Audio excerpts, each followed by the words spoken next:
For years, Luftwaffe aces laughed at the idea.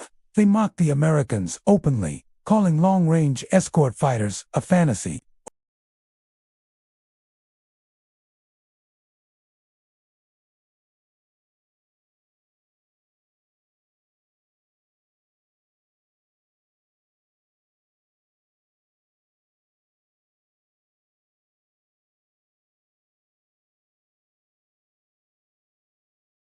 Aircraft like the Messerschmitt, Bf-109, and the Focke-Wulf 190 had dominated Europe for years.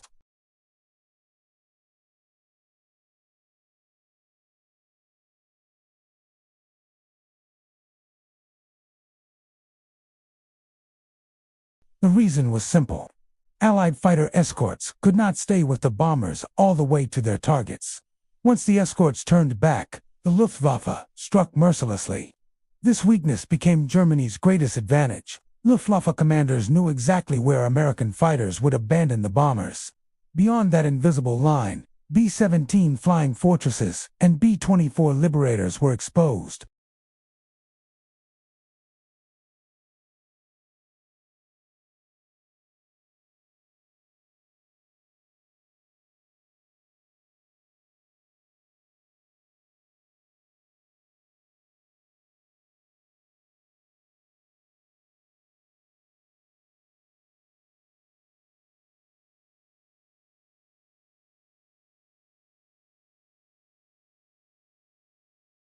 The P-47 Thunderbolt was powerful but short-ranged. The P-38 Lightning struggled in European weather and high altitudes.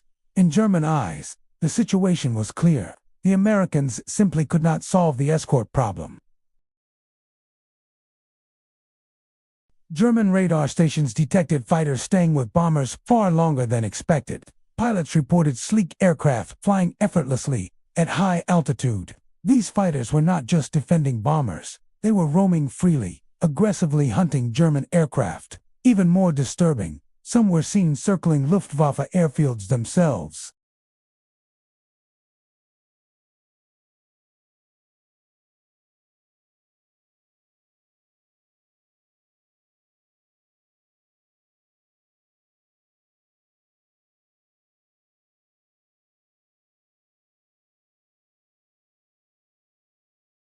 This single capability shattered the Luftwaffe's entire defensive strategy.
Allied bombers now struck Germany's industrial core in broad daylight. Oil refineries burned.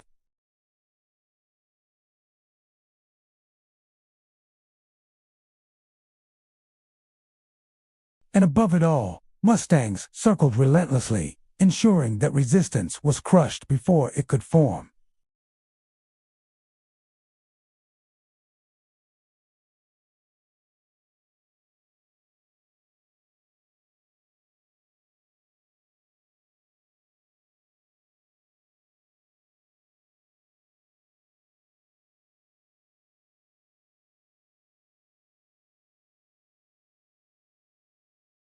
The P-51 Mustang did not just escort bombers to Berlin, it broke the Luftwaffe's spine.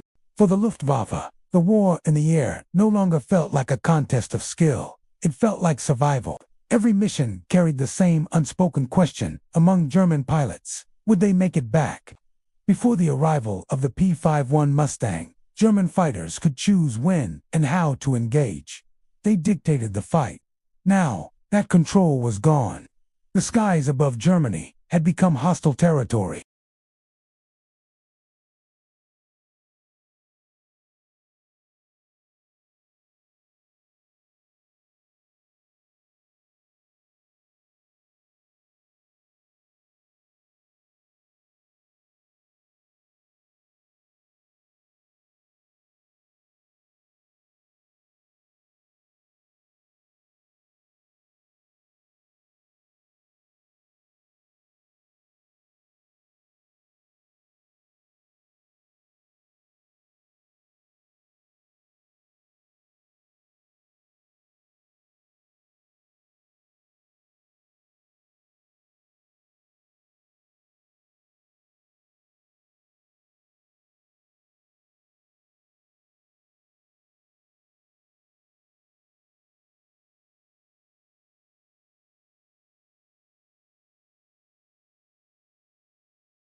The P-51 Mustang had transformed the battlefield in ways German planners never anticipated.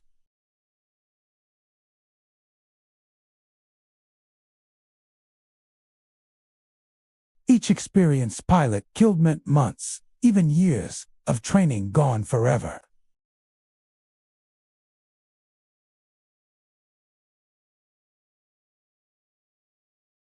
German pilots began to notice a cruel pattern. Even when they survived an engagement with Mustangs, the consequences followed them home.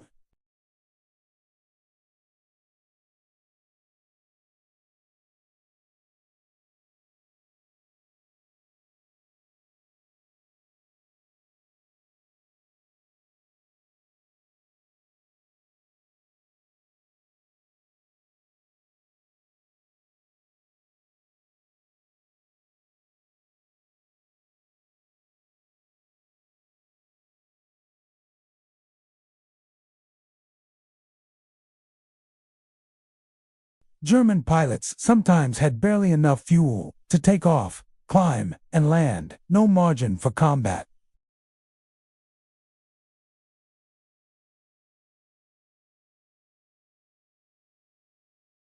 Training standards collapsed under pressure.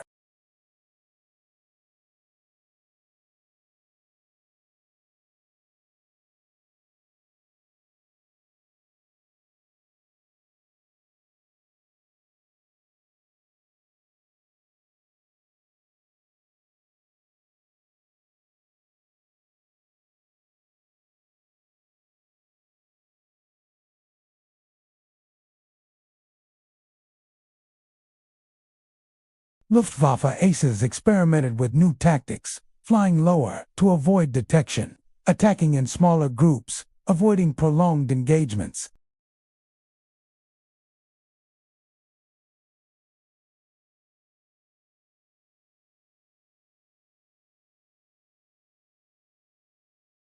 Every German response came too late. Pilots spoke quietly among themselves about the Mustangs, about how they appeared suddenly, attacked decisively, and vanished without giving chase a chance to breathe.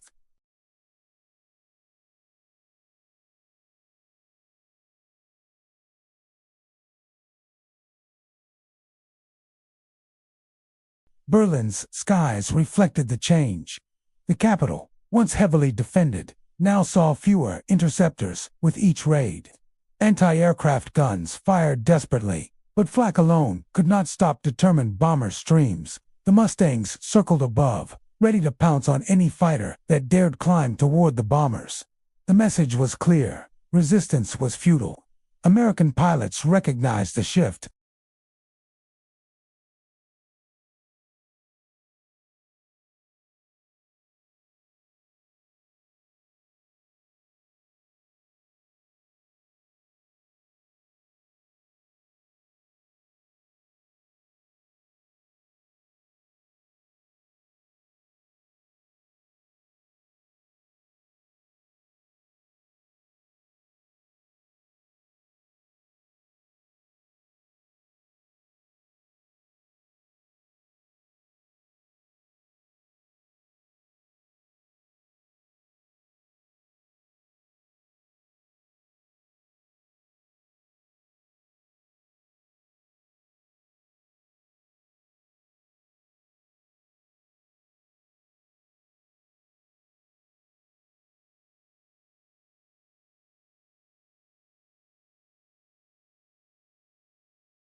Confidence, initiative, and aggression, the very qualities that once defined the Luftwaffe, faded away.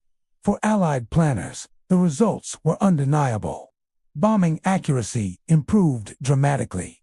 Daylight raids intensified. Production targets were crippled. Transportation networks collapsed.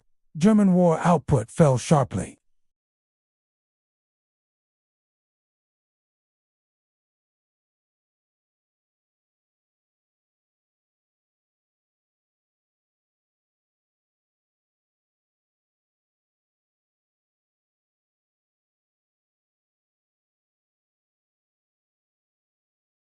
As winter approached, the Luftwaffe's fate was sealed. What remained was a shadow of its former self, isolated pockets of resistance, brave but hopeless.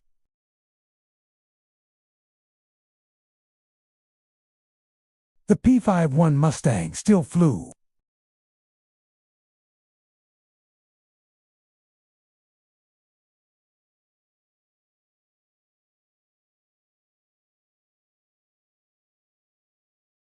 As 1945 approached, the Luftwaffe's struggle was no longer hidden behind propaganda or optimistic reports. The reality was visible in the skies themselves. Where once German fighters had risen in disciplined waves to challenge Allied bombers, now there were gaps. Long stretches of empty air where resistance should have been. The silence above Germany told a story more powerful than any official announcement.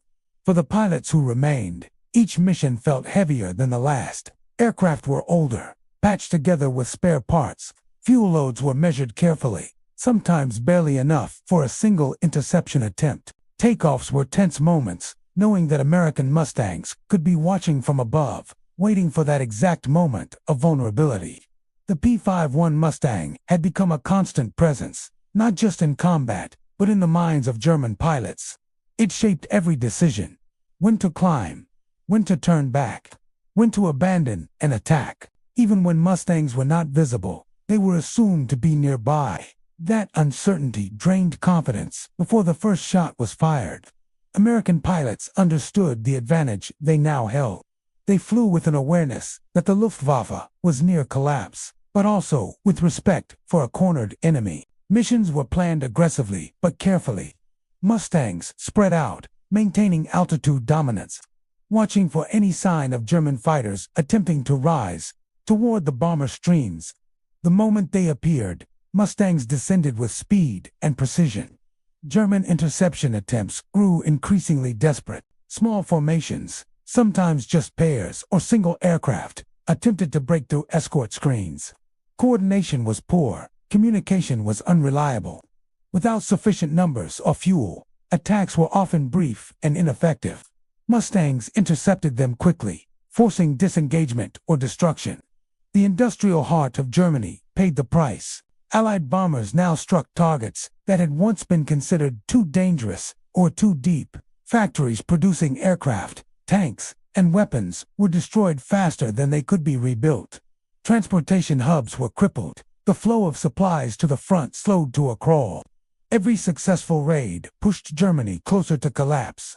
The Luftwaffe tried everything to stop it. Last-ditch tactics were introduced. Pilots were encouraged to ram bombers if ammunition ran out. Experimental weapons were rushed into service. None of it mattered. The Mustangs neutralized threats before they could reach bomber formations. The escort wall was unbroken. Morale among German pilots reached its lowest point. They flew not for victory, but out of duty. Many understood that the war was lost, yet they continued to climb into cockpits because they felt they had no other choice. Each mission carried the weight of inevitability. Survival felt random. Hope was scarce. In contrast, Allied confidence grew. Bomber crews trusted their escorts. Fighter pilots trusted their aircraft. Losses still occurred, but they were manageable. Every mission reinforced the belief that control of the skies had been permanently secured. The P-51 Mustang symbolized that control. It was fast, long-ranged, and deadly. But more importantly, it was everywhere. There was no part of Germany where it could not reach. No safe corridor. No protected altitude. The Luftwaffe's remaining strength was exposed, hunted, and gradually erased. Even as ground forces advanced toward Germany's borders, The air war paved the way. With German air power neutralized, Allied armies moved with reduced risk from air attack. Supply lines remained intact. Strategic momentum was unstoppable. The Mustang had helped ensure that resistance from above was no longer a factor. The end came quietly in the air. There was no final great battle, no dramatic last stand. Just fewer German fighters appearing each day. Fewer interceptions. Fewer radio calls. The Luftwaffe faded away, not in a single moment, but through exhaustion and attrition. For those who survived, the memory remained. They remembered when German skies felt secure, when experience and confidence ruled, when the idea of American fighters over Berlin seemed absurd. The P-51 Mustang shattered that illusion permanently. As the war drew to a close, the Mustang continued to fly. It escorted bombers until the final days, ensuring that Germany could not recover, could not regroup, could not resist. Its role was complete only when the enemy's ability to fight from the air was gone entirely. The Luftwaffe that once ruled Europe had been broken, not by a single battle, not by a single pilot, but by a relentless presence in the sky that never allowed it to recover. And that presence had a name: P-51 Mustang. When the war finally ended, the skies over Europe felt strangely quiet. For years, engines had thundered overhead, contrails cutting lines across the clouds, bombers and fighters locked in an endless struggle for control. Now, that noise was gone. But the memory of what had happened in those skies lingered, especially for those who had lived through the moment when everything changed. The Luftwaffe never truly recovered from the arrival of the P-51 Mustang. In the months following Germany's surrender, Allied intelligence officers interviewed captured German pilots and commanders. Again and again, one theme emerged. They spoke of a moment when confidence vanished, when the balance of power shifted permanently. That moment, they said, was when American fighters began appearing everywhere, at high altitude, deep inside Germany, even over Berlin itself. The Mustang had done what no other aircraft had managed to do. It didn't just defeat German fighters in combat. It destroyed the Luftwaffe's sense of security. Before the Mustang, German pilots believed they controlled the air above their homeland. After it arrived, they believed the opposite, that the enemy was always present, always watching, always ready to strike. This psychological collapse mattered as much as the physical losses. Wars are not won by machines alone. They are won by belief, by morale, by the confidence that tomorrow can be better than today. The P-51 Mustang stripped that belief away from the Luftwaffe. Every mission reinforced the idea that resistance was temporary, that survival was uncertain, and that defeat was inevitable. For Allied airmen, the Mustang represented something entirely different. It was safety. It was reassurance. Bomber crews trusted it. They saw Mustangs circling above them, glinting in the sunlight, and knew they were no longer alone. Fighter pilots trusted it with their lives, pushing it to its limits day after day, confident it would bring them home. The numbers told the story clearly. Bomber losses dropped dramatically once long-range escorts became consistent. German fighter losses rose sharply. Strategic targets were destroyed faster than Germany could replace them. Oil production collapsed. Aircraft manufacturing slowed. Transportation networks failed. Each effect fed the next, accelerating Germany's decline. And at the center of it all was a fighter that many had once dismissed. Early in the war, the P-51 Mustang had not been seen as extraordinary. It took time, refinement, and the right engine to unlock its true potential.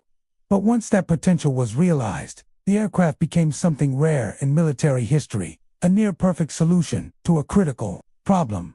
Range, speed, altitude, endurance, those qualities mattered more than raw firepower. They allowed the Allies to project power continuously, denying the enemy any chance to recover. The Luftwaffe never faced a single decisive battle that ended it. Instead, it faced an enemy that refused to leave. That was the Mustang's true strength. Even after the war, its reputation endured. Pilots who had flown against it spoke of its presence with a mix of respect and bitterness. Many acknowledged that no matter how skilled they were, no matter how brave, the odds had become impossible once the Mustangs arrived in force. Technology, production, and strategy had aligned against them. For historians, the lesson was clear. Air superiority is not about winning dogfights alone. It is about controlling time, space, and pressure. The P-51 Mustang did all three. It gave the Allies the ability to strike when they wanted, where they wanted, and for as long as they wanted. Berlin had once seemed unreachable. German leaders believed distance and defense would protect their capital. They were wrong.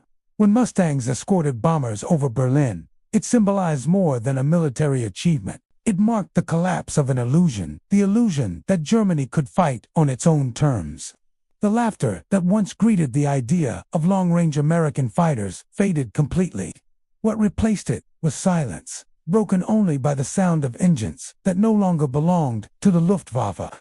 Today, the P-51 Mustang is remembered as one of the greatest fighter aircraft ever built. Restored examples fly at air shows, their polished surfaces reflecting sunlight, their engines roaring in celebration rather than war. But behind that beauty lies a history written in fear, endurance, and relentless pressure. It is remembered not because it was invincible, but because it was always there, always escorting, always hunting, always returning. The Luftwaffe learned that lesson too late. By the time they understood the Mustang's true impact, the skies were already lost. And once the skies were lost, everything else followed. If you want to explore more untold World War II aviation stories, legendary aircraft battles, and the moments that changed history forever, visit the channel and watch the next video, because some stories are too powerful to forget.